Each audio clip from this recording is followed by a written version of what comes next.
Repeat equal fractions. Count the pieces. Make wholes. Welcome to the sunlit river flats.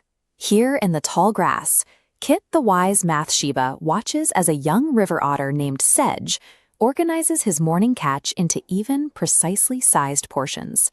Before Sedge can multiply these portions, he has to define exactly what a fraction like 3/4 looks like in physical space. Sedge views 3/4 as a collection of distinct, separate components joined together. Look at the diagram on the stone.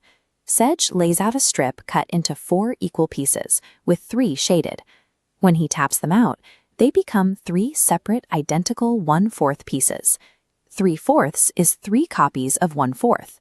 This relationship, a specific number of unit pieces, defines how Sedge understands the fractions on the stone.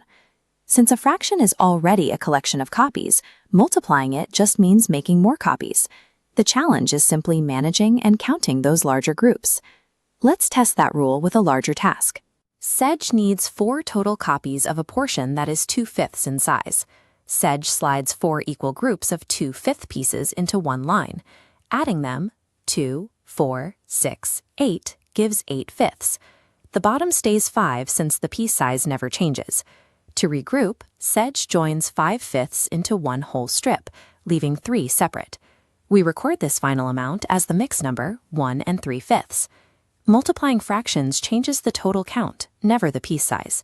We regroup the pieces to translate that total count into a measurable amount. Let's try the regrouping rule again with a different multiplier. This time, Sedge makes 6 copies of 1/3. Sedge lines up 6 separate 1/3 portions on the stone, giving us a total of 6/3. Since every 3/3 make one whole, they perfectly fill 2 whole strips with any remainders. The math on the stone resolves cleanly to the whole number 2. This counting method works whether the result is a messy remainder or a clean whole number, linking fractional parts to our standard system of measurement. Now Sedge is filling a pail. He scoops 5 individual portions of berries, and each portion is exactly 3/8 of a cup. We make 5 copies of 3/8. Sedge scoops 5 portions of 3 pieces each, pouring 15/8 into the pail. Those scoops accumulate to the improper fraction 15/8. Now regroup.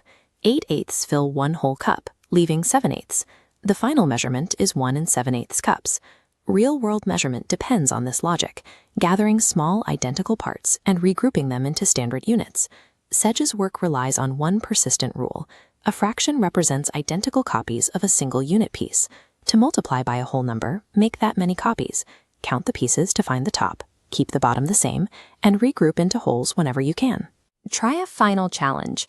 If Sedge lays out 3 portions of 2/6, how many sixths is that in total? And what is the whole number? 3 times 2 is 6/6, which makes one whole. Understanding unit scaling transforms scattered parts into manageable quantities.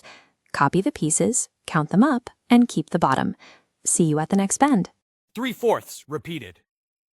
6/6 makes 1. Fractions can multiply.